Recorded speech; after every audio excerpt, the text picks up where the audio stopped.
معزز سامعین گرامی قدر، قبل اس کے کہ گزشتہ کل جو بات بیان کی ہے اس کو آگے بڑھایا جائے، ایک مسئلہ آپ سے گوش گزار یہ کرنا ہے کہ دوران نماز اگر کسی بندے کو نہیں یاد اور وہ موبائل آن کر کے جیب میں رکھ لیتا ہے اور اس کے بعد اس کا موبائل بچتا ہے تو اس کو چاہیے حالت نماز میں وہ موبائل فون بند کر لے۔ بعض لوگوں کو دیکھا یہ گیا ہے کہ وہ یہ سمجھتے ہیں کہ نماز میں یہ جو حرکت ہے موبائل بند کرنے کی، شاید اس سے میری نماز ڈسٹرب ہو جائے، حالانکہ اس موبائل فون کے بجنے کی وجہ سے ارد گرد کے بیسیوں نمازیوں کی نماز متاثر ہو رہی ہوتی ہے۔ ویسے بھی یہ بات سمجھ لیں اچھی طرح کہ نماز کے اندر معمولی حرکت جو انسان غیر ارادی طور پہ کرے اور جو انسان ارادی طور پہ کرے اپنی جان کی حفاظت کے لیے، وہ ساری کی ساری حرکات جائز ہوتی ہیں، جس میں جان کی حفاظت کے حوالے سے چھپکلی کو مارنے کی، بچھو کو مارنے کی، سانپ کو مارنے کی روایات آپ کے سامنے ہیں۔ لیکن اس سے بھی چھوٹے کام کے حوالے سے، یہ تو جان بچانے کی بات ہے، رسول اللہ صلی اللہ علیہ وسلم نے خود اپنی نواسی کو، خود اپنے نواسوں کو حالت نماز میں اپنے کندھوں پہ بٹھایا بھی ہے، اتارا بھی ہے، سجدے میں جاتے ہوئے رکھا بھی ہے، اتارا بھی ہے۔ تو میرے بھائیو، موبائل فون جن کا حالت نماز میں آن ہو وہ فون بند کر لیا کریں۔ معزز سامعین گرامی قدر، مسجدوں کی طرف آنے کے حوالے سے چند گزارشات کل آپ کے سامنے رکھی تھی کہ فرض نماز کے لیے بندہ جب مسجد میں آتا ہے اس کے لیے وضو بناتا ہے، اس کا اجر و ثواب اور فضیلت کتنی ہے۔ نبی کریم صلی اللہ علیہ وسلم نے ارشاد فرمایا، کل جو بات آپ کے سامنے وضو کے حوالے سے رکھی تھی اس کی باقی دو شقیں بھی ہیں۔ نبی کریم صلی اللہ علیہ وسلم نے فرمایا، آج رات اللہ رب العزت کا دیدار ہوا اور اللہ رب العزت نے مجھ سے پوچھا کیا آپ کو علم ہے کہ فرشتے مقرب ملائکہ کس بارے میں جھگڑتے ہیں؟ تو میں محمد صلی اللہ علیہ وسلم نے کہا، ہاں مجھے علم ہے، کفارات کے بارے میں جھگڑتے ہیں۔ اور کفارات میں سے ایک بات کل آپ کے سامنے رکھی تھی، وہ یہ ہے کہ اس وقت وضو کیا جائے جس وقت وضو کرنا مشکل لگ رہا ہو۔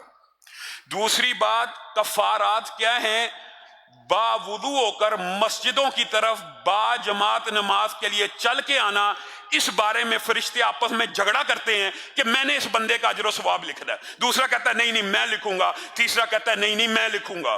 صرف لکھنے کے اوپر اس بارے میں جھگڑا ہوتا ہے جو با جماعت نماز کے لیے گھر سے نکل پڑتا ہے۔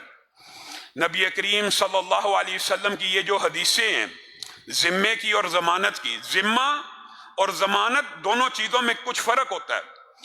جو با جماعت نماز کے لیے آئے، فجر پڑھے یا فجر نہ بھی پڑھے، گھر سے نکلے با جماعت نماز کے لیے، وہ اللہ کے ذمے میں ہے، ایک بات۔ اور دوسری جو 6 مجلسوں کی حدیث ہے کہ 6 مجالس وہ اللہ کی ضمانت میں ہیں، ان میں سے ایک جو جز ہے وہ یہ ہے کہ با جماعت نماز ادا کرنے والی مسجد میں حاضر ہونا، یہ اللہ کی ضمانت میں ہے۔ اب ضمانت اور ذمے کا مطلب کیا ہے؟ نبی کریم صلی اللہ علیہ وسلم نے بھی بیان کر دیا، اور جو بات جس کے اندر ابہام کا کچھ اندیشہ تھا محدثین نے کھول کے بیان کر دیا۔ نبی کریم صلی اللہ علیہ وسلم خود ارشاد فرماتے ہیں، اس سے مراد یہ ہے عاش بخیر و مات بخیر، اگر زندہ رہے گا تو اللہ تعالیٰ خیر خیریت سے زندہ رکھے گا، اور اگر مر جائے گا خیر خیریت سے موت دے گا۔ بندے کے ذہن میں یہ سوال آ سکتا ہے کہ با جماعت نماز کے لیے بندہ آ رہا ہے، نبی کریم نے کہا عاش بخیر و مات بخیر، اس کا مطلب ہے، اس عاش بخیر کا کیا مطلب ہے؟ بخیر سے زندہ رہے گا، خیر سے مرے گا۔ یہ جو دوسری حدیث ہے نا کہ اللہ کی ضمانت ہے، وہ اس حدیث کی تشریح کرتی ہے اور مفہوم کو واضح کر دیتی ہے۔ وہ کیا ہے؟ وہ یہ ہے، عاش بخیر کا مطلب یہ ہے کہ اگر کوئی بندہ، میرے بھائیوں، اذان ہو، دکانوں کے شٹر ڈاؤن ہو جانے چاہیے۔ کیوں؟ اس بندے کے ساتھ اللہ کے صرف ذمے کا تعلق نہیں ہے، ضمانت کا تعلق بھی ہے۔ ضمانت کا تعلق کیا ہوتا ہے؟ تیرے ذہن میں یہ وسوسہ اندیشہ ہے میں دکان آج چھوڑ جاؤں گا، اس ٹائم کے اوپر اذان ہوئی ہے، میں دکان چھوڑ کے چلا جاؤں گا، پیچھے سے گاہک آ جائے گا۔ یہ ضمانت ہے، وہ ذمہ ہے، اور ضمانت یہ ہے کہ اگر تو نماز پڑھنے کے لیے آ جائے گا اللہ اس سے بہتر گاہک تجھے دے دے گا. اور یہ بات بھی میں اپنی طرف سے نہیں کہہ رہا، محدثین نے رسول اللہ صلی اللہ علیہ وسلم کے فرامین سے یہ استنباط کر لیا، اور خود رسول اللہ صلی اللہ علیہ وسلم سے بھی یہ بات ثابت ہے. اگر زندہ رہے گا نماز باجماعت کے لیے اذان ہوئی، شٹر ڈاؤن ہو گیا، اب فکر تو ہے نا کہ رزق دکان کے اوپر کوئی گاہک آ نہ جائے. اب ضمانت کیا ہے؟ اب ضمانت اللہ کی یہ ہے کہ اگر نماز کے لیے آ جائے گا اس کو اس دنیا میں اللہ اچھا رزق دے گا. عاش بخیرن کا مطلب یہ ہے کہ اللہ تعالیٰ جب تک زندہ رکھے گا بہترین وافر فراما رزق دے کے زندہ رکھے گا. اور اگر موت دے گا تو خیریت کی موت کا مطلب صرف یہ نہیں ہے کہ پرسکون موت آ گئی، لا الہ الا اللہ والی موت تو آ گئی، یہ بھی اچھی ہے، یہ بھی اچھی بات ہے کہ پرسکون انسان تکلیفوں اور اذیتوں سے بچ کے موت کے منہ میں چلا جائے. لیکن میرے بھائیوں موت کیا ہے؟ صحابہ کے سامنے آپ کو پہلے بھی یہ بات رکھی تھی کہ حضرت بلال کہتے ہیں موت اس دروازے سے کراس کر کے اپنے محبوب کا دیدار کرنے کا نام ہے. موت کیا ہے؟ موت کوئی چیز نہیں ہے. صحابہ موت کو یہ سمجھا ہی نہیں سے کرتے. اور عاشا بخیرن و ماتا بخیرن کی ٹرانسلیشن یہ ہے، اصل ضمانت کا مفہوم یہ ہے اگر مسجد جاتے ہوئے فوت بھی ہو جائے گا، مر بھی گیا، کوئی بیماری آ گئی، کوئی حادثہ ہو گیا، گاڑی کے ساتھ ایکسیڈنٹ ہو گیا، تو اللہ رب العزت متے ساتھ ہی اس کو جنت الفردوس میں داخل کر دے گا. یہ ہے ماتا بخیرن کی ٹرانسلیشن، یہ ہے اللہ کی ضمانت. اور کون ایسا ہم میں سے جو نہ چاہتا ہو کہ جنت میں نہ جائے؟ ابو عبد الرحمن تابعی ہیں، تابعی، وہ مسجد کے اندر بیٹھا کرتے تھے. یہ بات بھی آپ کے سامنے رکھنی ہے کہ جو بندہ کل آپ کے سامنے اس کا دیباچہ رکھا مسجد میں آ گیا وضو کر کے، وہ کس حالت میں ہے؟ نماز کی حالت میں. جو نماز کے انتظار میں بیٹھا ہے وہ نماز کی حالت ہی میں ہے، اور فرشتے اس کے لیے مغفرت کی اور رحمت کی دعا کر رہے ہیں. ابو عبد الرحمن بیمار ہو گئے، نزع کا عالم ہے، مسجد میں بیٹھے ہوئے ہیں، اپنا بستر آپ کو پتا انہوں نے تو مسجد ہی میں لگا لیا تھا کہ میں نے پوری زندگی مسجد میں گزارنی ہے. اس وقت جب آخری سانس چل رہے ہیں ان کے ساتھیوں نے کہا اب تو گھر چلے جائیے، اب تو گھر چلے جائیے، بستر کو اٹھا لیجئے، اپنے گھر کے اندر اپنے بیوی بچوں کے درمیان چلے جائیے. اس عالم میں جب نزع لگی ہوئی ہے، موت کا وقت قریب ہے، اچانک سیدھے ہو کے بیٹھتے ہیں اور کہتے ہیں میں نے رسول اللہ کا یہ فرمان سنا تھا جو مسجد میں نماز کے انتظار میں بیٹھتا ہے وہ حالت نماز میں ہوتا ہے، اور میں یہ چاہتا ہوں میرے رب سے ملاقات ہو تو میں نماز کی حالت میں دنیا سے جاؤں. اللہ تعالی ہمیں بھی توفیق دے. مسجدوں کو آپ نے معمولی سمجھا، یہ اللہ کے عبادت خانے، یہ اللہ کے گھر، دھرتی کے اوپر سب سے پاکیزہ پوتر مقامات، ان کی اہمیت اور قدر و قیمت کا آج ہمیں اندازہ نہیں ہے. میرے بھائیوں یہ جو نماز کی عبادت ہے جو فرض ہے، اس عبادت کے دیباچے وضو کے حوالے سے آپ نے فضائل سنے. اب صرف آذان کے حوالے سے چند باتوں کو یاد رکھنا ہے اور اس کے اوپر بھی عمل کرنے کا وعدہ کرنا ہے. نبی کریم صلی اللہ علیہ وسلم نے ارشاد فرمایا، دیکھیں اذان کا جواب کون دے گا؟ بنیادی طور پہ وہی دے گا نا جو اذان سے پہلے مسجد میں آئے گا. دکان پہ بیٹھا ہوا ہے، آدھی اذان سنی آدھی نہ سنی، کوئی الفاظ کان میں پڑے کوئی نہ پڑے. حقیقت یہ ہے کہ اذان کی تیاری کرنی چاہیے، نماز کی تیاری نہیں کرنی چاہیے. اذان کی تیاری کر کے بندہ گھر سے نکلے، اذان بھی پا لیتا ہے، اقامت بھی پا لیتا ہے. اور اس کے اندر فضائل کیا ہیں؟ اذان اور اقامت کے مابین کی ہوئی دعا اللہ قبول فرماتے ہیں اور رد نہیں کرتے. مسجد میں اذان سے پہلے آئے گا تو ہی یہ وقت پائے گا نا کہ اذان اور اقامت کے مابین کوئی لفظ اللہ کو کہہ دے. یہ بھی نبی کریم نے گارنٹی دے دی ہے، اذان اور اقامت کے مابین کی جانے والی دعا اللہ رد نہیں فرماتے. جس طرح کل آپ کو کہا تھا کہ رات کو اٹھا دعا کی اللہ قبول کریں گے، اسی طرح اذان اور اقامت کے مابین مسجد میں بیٹھا نماز کی حالت میں، اس حالت میں اللہ سے دعا کر رہا ہے، اللہ تعالیٰ قبول فرمائیں گے.